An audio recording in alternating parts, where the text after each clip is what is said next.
Hi friends, అందరికీ నమస్కారం. Friends, senior సిటిజన్లు ఎవరైతే ఉన్నారో వారికి సంబంధించి ఒక ముఖ్యమైన అప్డేట్ అయితే రావడం జరిగింది.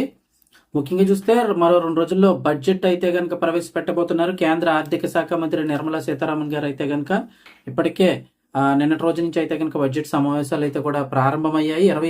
జనవరి 28న ప్రారంభమైన బడ్జెట్ సెషన్ మొత్తం 2 దశల్లో జరుగుతుందని చెప్తున్నారు. ఏప్రిల్ 2, 2026 వరకు కూడా బడ్జెట్ సమావేశాలు అయితే కొనసాగుతాయి. ఈసారి బడ్జెట్ పై భారీ అంచనాలు కూడా పెరిగాయి అంటున్నారు. ముఖ్యంగా సీనియర్ సిటిజన్లకు సంబంధించి ఎప్పటి నుంచో ఎదురు చూస్తూ ఉన్నారు. ఈ రైల్వే టికెట్ల రాయితీ కోసం ఎప్పటి నుంచో ఎదురు చూస్తున్నారు. ఈసారి బడ్జెట్ లో సీనియర్ సిటిజన్లకు బిగ్ రిలీఫ్ అందే అవకాశం ఉందంటున్నారు. అయితే ఇది ఇంకా కన్ఫర్మ్ కాదు. ప్రస్తుతం చర్చలు అయితే జరుగుతున్నాయి. కరోనా సమయంలో ఎత్తివేసినటువంటి సీనియర్ సిటిజన్ రైలు టికెట్ రాయితీని ఇప్పుడు తిరిగి ప్రవేశపెట్టాలని చెప్పేసి ఎన్నో రోజులుగా డిమాండ్లు అయితే వినిపిస్తున్నాయి. ఎట్టకేలకు ఈసారి అయితే గనక ఈ రాయితీ మళ్ళీ తిరిగి ప్రవేశపెట్టాలని చెప్పేసి భారత రైల్వే పరిశీలిస్తున్నట్లు ఈ అప్డేట్ అయితే రావడం జరిగింది. వర్గాలు కూడా సూచిస్తున్నాయి.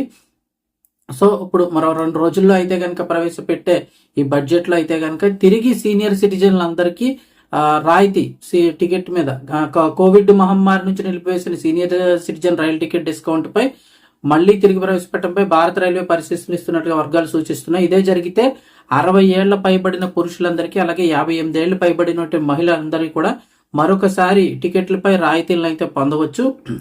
చూస్తే భారతీయ రైల్వే కొన్ని దశాబ్దాలుగా సీనియర్ సిటిజన్లకు ఈ ఛార్జీలపై రాయితీలను అందిస్తోంది.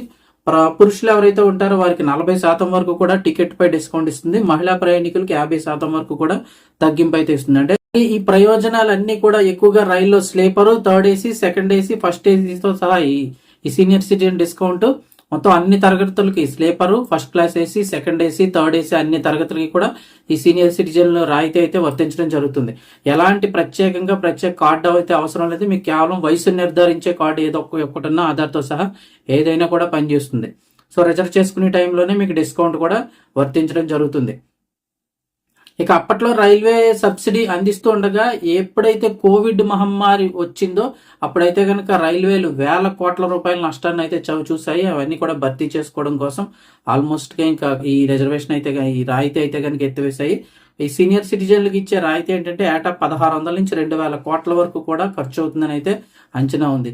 ఈ కోవిడ్ తర్వాత రైలు సర్వీస్ తో పాటు ఛార్జీలు కూడా పెరిగాయి కాబట్టి ఇప్పుడు అందుకే సీనియర్ సిటిజన్ పై రాయితీని తీసుకురాలేదంటున్నారు. కానీ ఈసారి బడ్జెట్ లో కనుక ఈ ప్రతిపాదనకు ఆమోదం లభిస్తే ఖచ్చితంగా సీనియర్ సిటిజన్లకు తిరిగి మళ్ళీ ఈ రాయితీ అయితే కనుక ప్రవేశపెడతానంటున్నారు. ప్రస్తుతానికి ఇంకా చర్చల్లో ఉంది, ఇంకా కన్ఫర్మ్ కాలేదు.